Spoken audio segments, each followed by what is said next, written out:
उसके बाद शिव की शिक्षा और नारी मर्यादा, नारी का नारी मुक्ति।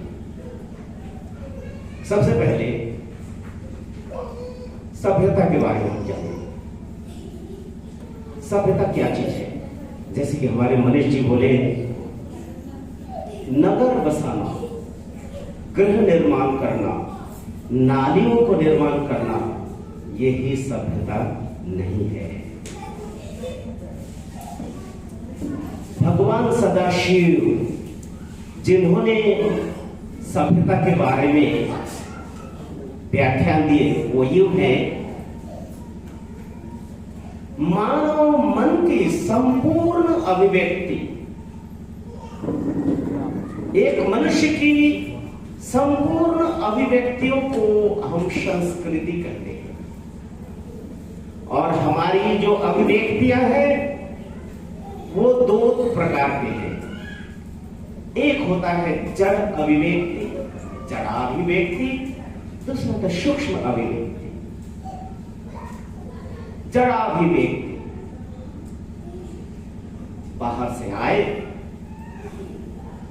नाली से उठ के आए, गंदगी हाथ में लगा के आए और किसी ने खाना दे दिया, बस हाथ मुंह धोए बिना खा लिए।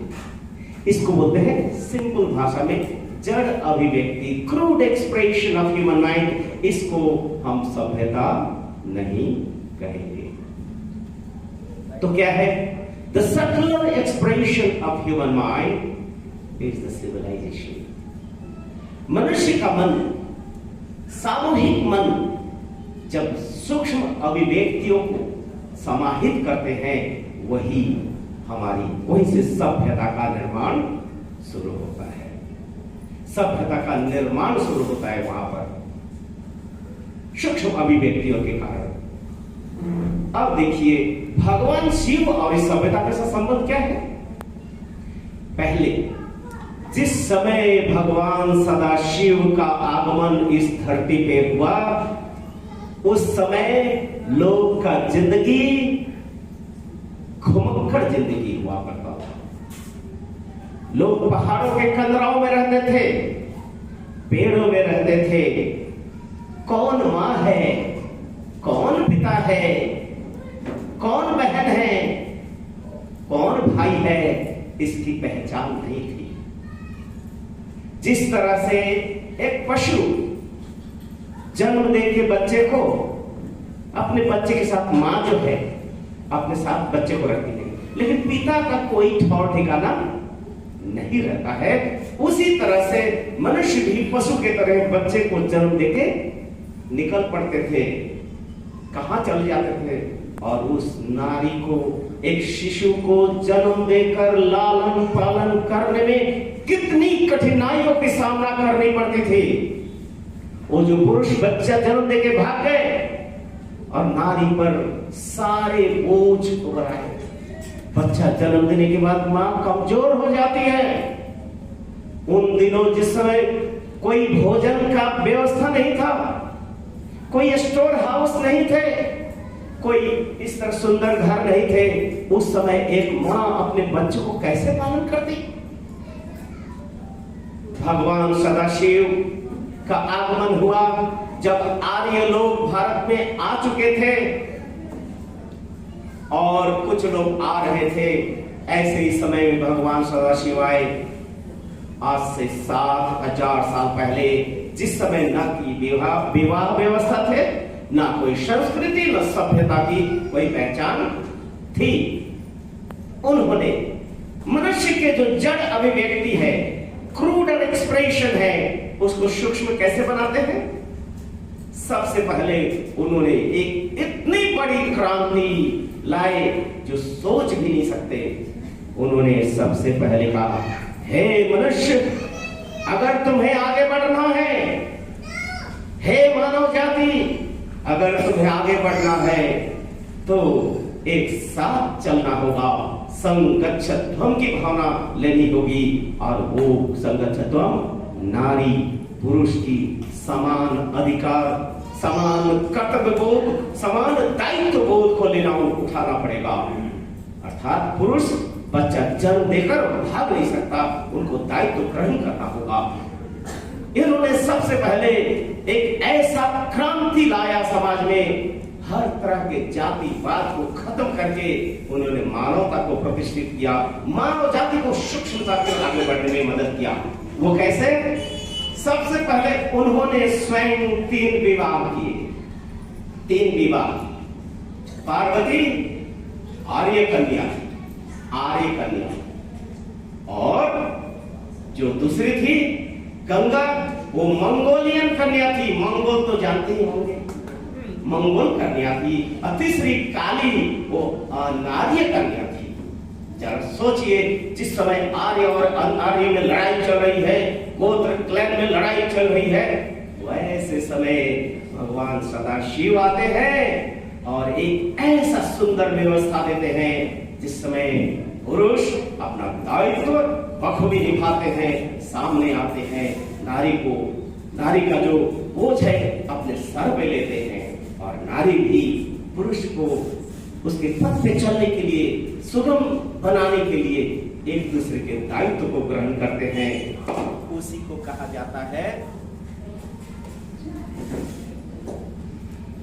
को कहा जाता है विवाह। आप लोग विवाह शब्द का अर्थ जानते हैं?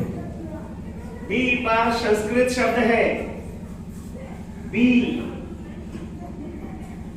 वह विशेष रूप में वहन करना, विशेष रूप में दायित्व वहन करना, वह विवाह।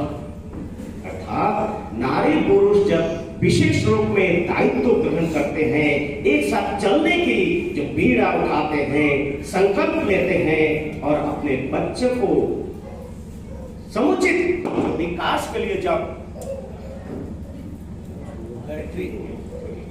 इसमें काम चल जाएगा, समय कम है, कम समय में इस टॉपिक को हमारे मनीष जी किए हैं थोड़ा सा और।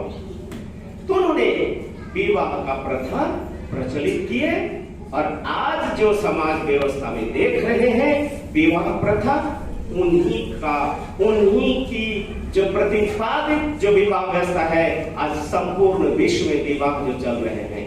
नहीं तो नारी पुरुष जानते ही नहीं थे कि उनका कर्तव्य एक दूसरे के प्रति क्या थी। ये नई सभ्यता के सूत्रपात, मानव सभ्यता के सूत्रपात, मानव जाति अग्रगति का सूत्रपात भगवान सदा शिव ने किए। अर्थात सभ्यता का सही घोषणा और सभ्यता की सही उन्मेष, सही प्रगति भगवान सदा शिव के चरणों से शुरू होता है, सिर्फ भगवान सदा शिव के चरणों से।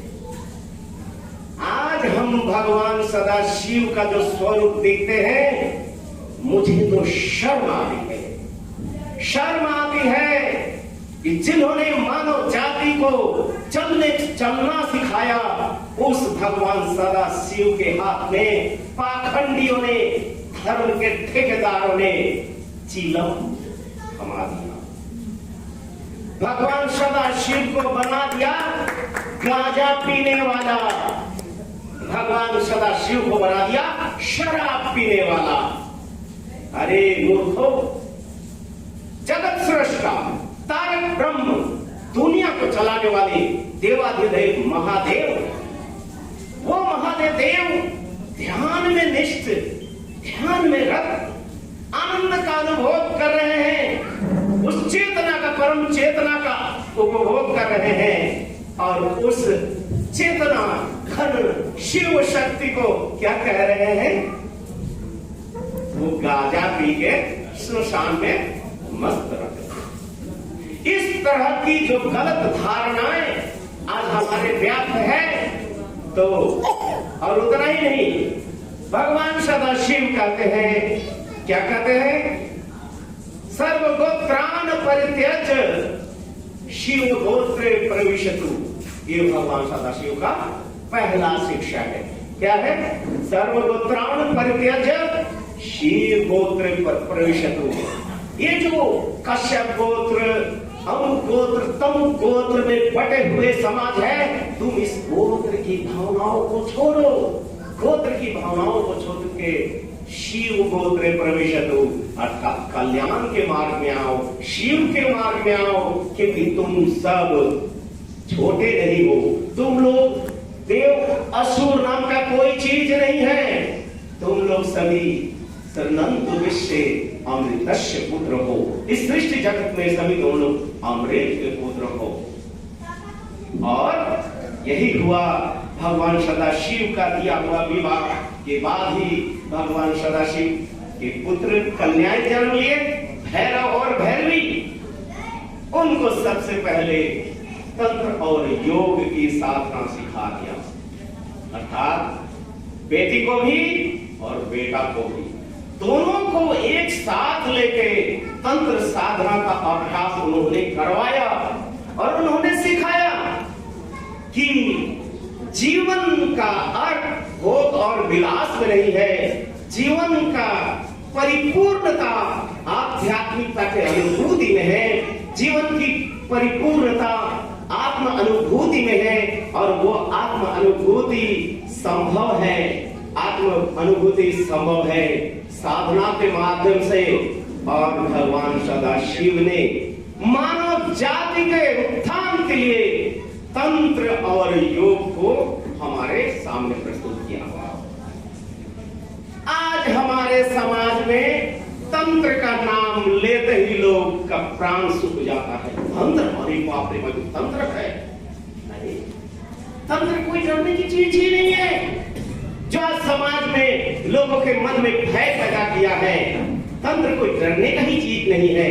भगवान सदाशिव कहते हैं तमह जाड्या तारे जस्सु सह तंत्र प्रकृतिता, जिसके द्वारा तमसा मन की अंधकार, दिल की मलिनता खत्म होती है, वो तंत्र है। अर्थात तंत्र साधना के माध्यम से मनुष्य जड़ता से सूक्ष्मता की ओर और सूक्ष्मता से परम चेतना की ओर जाती है। अर्थात तंत्र और योग की साधना जड़ता की नहीं, जड़ता से सूक्ष्म, सूक्ष्म से चेतना की ओर जाने की आप मोक्ष का पथ है। ये भगवान सदाशिव का है। और आज हमारे समाज में भगवान सदाशिव के शिक्षा को अलमीरा में बंद करके, पोथियों में बांध करके, भगवान के शिव के काल्पनिक रूप दान करके अब जहां जहां पानी चढ़ाओ दूध चढ़ा, इधर उनके लाखों करोड़ों संतान मेलन्यूट्रिशन से भोग रहे हैं। लोगों को पौष्टिक आहार नहीं मिलता है और वही भगवान आदि पिता आदि देव महादेव के पुत्र संतान संततियां गांव देहात में दूध के लिए ललायित है। छोटे शिशु दूध के लिए ललायित है। तो भगवान सदाशिव को कहां मानते हो? अपने आप को मानते हो हम राम के शिष्य हैं, अपने आप को मानते हमारा भगवान सदाशिव, हमारे भगवान कृष्ण। तो मैं ये पूछना चाहता हूं, क्या भगवान राम ने भेदभाव किया? क्या भगवान श्री कृष्ण ने कभी किसी के साथ भेदभाव किया? क्या भगवान सदाशिव ने भेदभाव किया? जिसको नंदी और भृंगी कहते हैं वो कोई और नहीं, अनार्य जाति के लोग थे, सरल सीधे साधे लोग थे, औष्टिक जाति के लोग थे। उन लोगों को जिस तरह से आर्य लोग अपने अहंकार और दम्भ में मत थे, उसी समय भगवान शिव यही नंदी भृंगी अनार्य दुखी निपीड़ित मानव तथा को अपने बगल में बैठा के उनको सांत्वना देते थे, उनसे साधना करवाते थे। आप जानते हैं पहला दीक्षा भाई उनका कौन है? नंदी। तो कोई भैंस और बैल, कोई गाय नहीं थी। नंदी एक अनार्य अस्तिक गोष्ठी के व्यक्ति थे जिनको तंत्र साधना उन्होंने दिया, नंदी और भृंगी को। और उस नंदी भृंगी को क्या बना दिया? 2 सींग 2 दांत निकला हुआ पूरे शरीर में भालू जैसा 2 पशु। किसने बनाया? समाज में पाखंड फैलाने वाले, धर्म के नाम पर अधर्म को फैलाने वाले तथाकथित पोंगा पंडित सब ये करके हमारे मानव जाति को ध्वंस किया।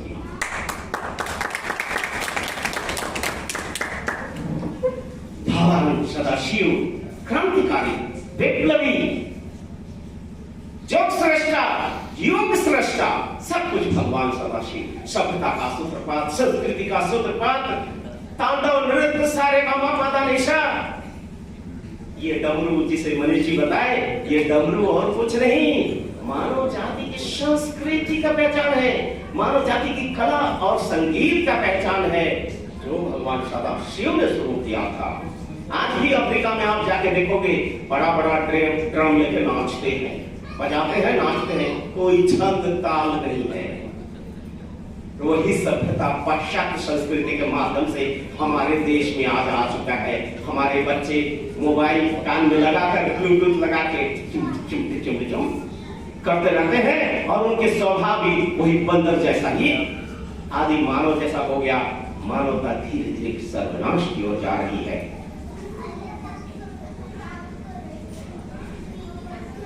भगवान सदाशिव के एक एक लाइन में भगवान सदाशिव कहते हैं, जो व्यक्ति समाज में जाति पाति, ऊंच नीच का भेदभाव को बढ़ावा देता है, अर्थात आग में घी डालता है, जाति पात को बढ़ाकर, ऊंच नीच का भेदभाव बढ़ाकर जो समाज में इस तरह के कुप्रथाओं को प्रचलन देते हैं, ऐसे लोगों से सावधान रहना। ये सब लोग मोह कारक है। ऐसे लोग से तुम लोग सावधान रहना और ऐसे लोग के नजदीक में मत जाना जो भी जातिवाद का व्यवस्था बात करे।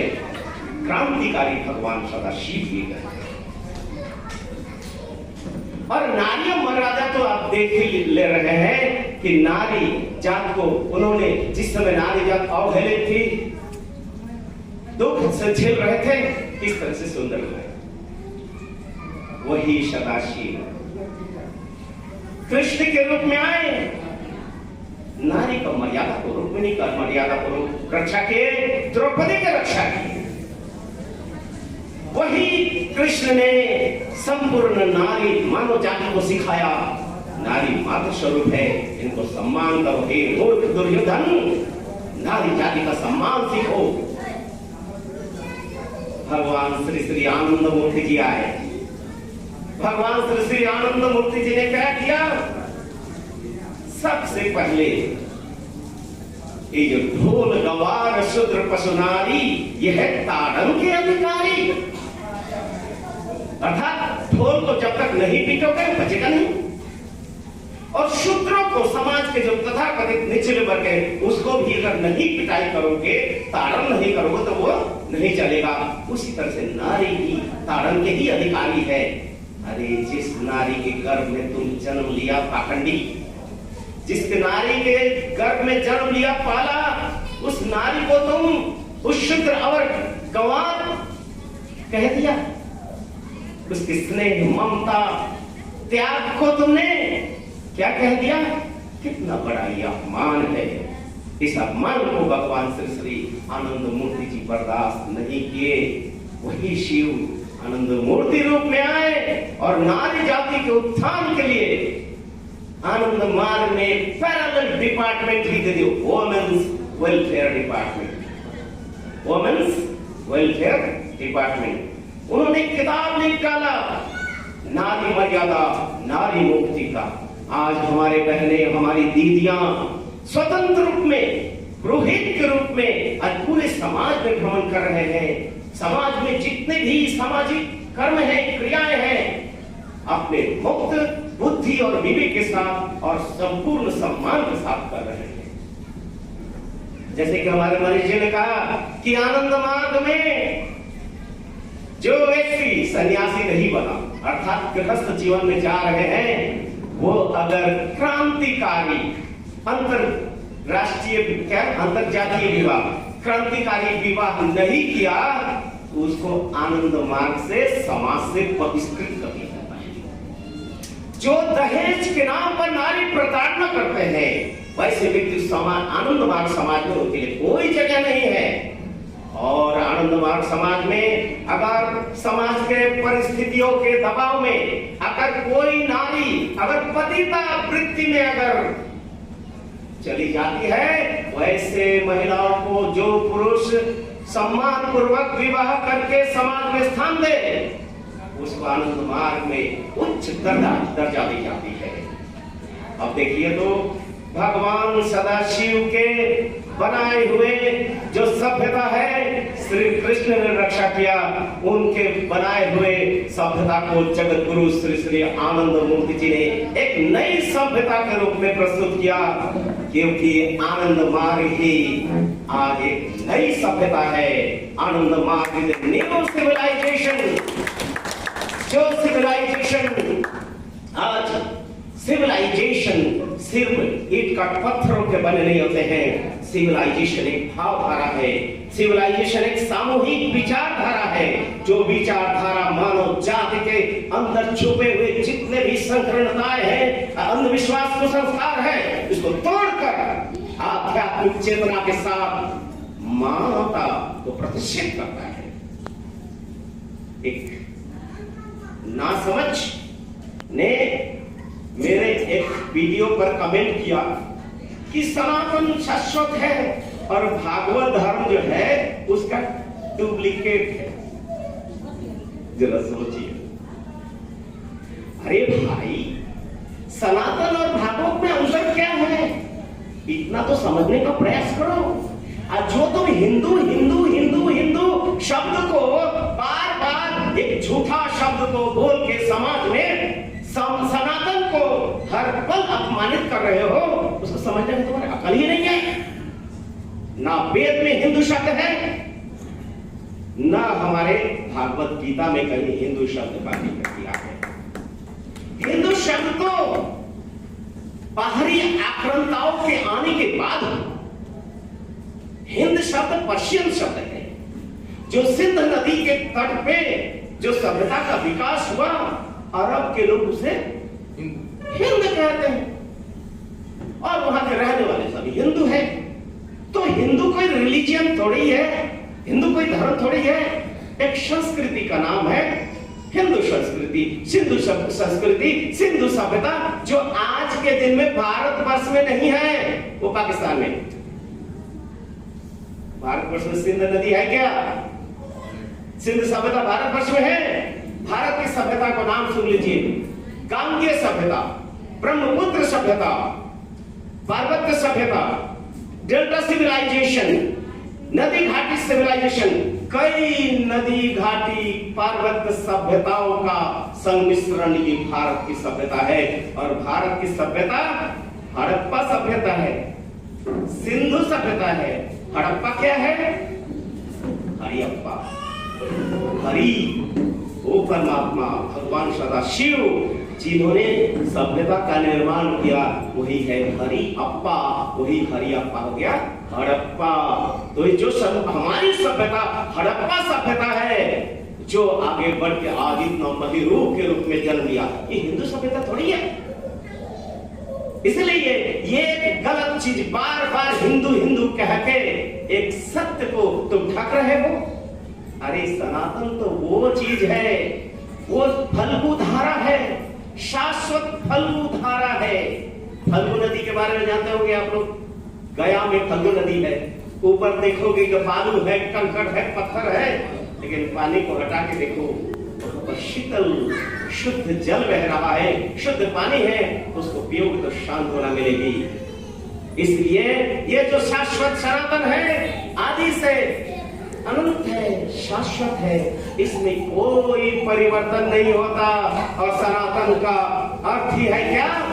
बृहदेशना प्रणिधानं च धर्म, अर्थात मनुष्य जब चलते चलते व्यक्तिगत जीवन में उस परम चैतन्य को प्राप्त करता है, तभी उसको कहा जाता है क्या? वो शाश्वत सनातन बन गया। अर्थात परमात्मा स्वयं परम ब्रह्म वही सनातन है, और उस सनातन को पाने का जो मार्ग है वही सनातन है। स्वयं तारक ब्रह्म वही भागवत सत्ता है, अर्थात सनातन ही उस भागवत को पाने का एकमात्र पथ है। इसीलिए भागवत धर्म है, इसीलिए सनातन धर्म ही भागवत धर्म है। सनातन धर्म भागवत धर्म है, भागवत धर्म सनातन धर्म है। पर सनातन धर्म भागवत धर्म हिंदू धर्म नहीं है, ये मानव धर्म है। मानव जाति का धरोहर है, मानव जाति को सर्वात्मक कल्याण का पथ है, मुक्ति का मार्ग है, आत्म मोक्ष का पथ है ये सनातन धर्म। इसलिए आनंद मार्ग एक नई सभ्यता है, एक क्रांति है, वैचारिक क्रांति है। आज नहीं तो कल संपूर्ण मानव जाति को इस विचारों से ओतप्रोत होके मानव जाति को उत्थान के लिए आगे बढ़ना पड़ेगा। नान्य पंथा विद्यते, दूसरा कोई पथ नहीं है। इसलिए आज समय बहुत हो गया है, इतना ही कहूंगा। आनंद मार्ग रेनेसांस है, आनंद मार्ग नव जागरण है जीवन के हर क्षेत्र में। संस्कृति, सभ्यता, इकोनॉमिक्स, कृषि, कला, इतिहास, विज्ञान, दर्शन, इस क्षेत्र में जाइएगा। आनंद मार्ग एक ऐसा महिरू है, ऐसा एक कॉम्प्रिहेंसिव फिलॉसफी है जो जीवन के सारे समस्याओं का निदान है। It means आनंद मार्ग is the panacea to the problem of the day। आज के समस्याओं का पैराशिया है। पैराशिया का मतलब होता है सभी रोगों का एक ही दवा, वो है आनंद मार्ग। आनंद मार्ग कहता है जात पात की करो विदाई, मानो मानो जात पात की करो विदाई, मानव का धर्म एक है। अधर्म विहीन मानव जीवन पशु से भी अधम है। वो कौन सा धर्म? सनातन धर्म, भागवत धर्म। और आनंद मार्ग वही है। आनंद मार्ग मानवता और आनंद मूर्ति जी से मानवता मनुष्य के लिए नहीं हुए हैं। आनंद मूर्ति जी पेड़ पौधे लता गुण पशु पक्षी सबके दर्द को समझा है, उनकी पीड़ा को समझा है। उसको समझ के ही आनंद मूर्ति जी ने नई दर्शन दिया है। नव्य मानवतावादी विचारधारा, जो विचारधारा सभी मन के विचारों के मलिनताओं को क्लेम करके सिर्फ और सिर्फ सभी जगत के प्रति प्रेम सिखाता है। परंतु बाबा की